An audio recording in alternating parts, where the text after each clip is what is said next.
Add 1 tablespoon of cornstarch and 1/2 teaspoon of salt to the grated coconut. Then stir in the cornstarch and salt.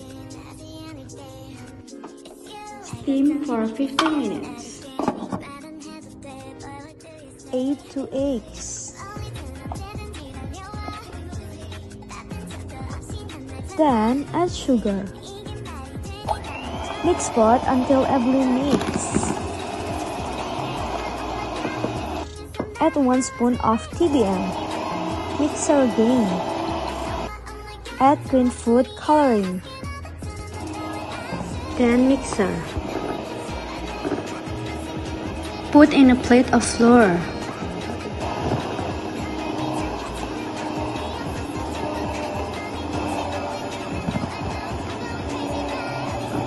Prepare the mold and brush it with oil.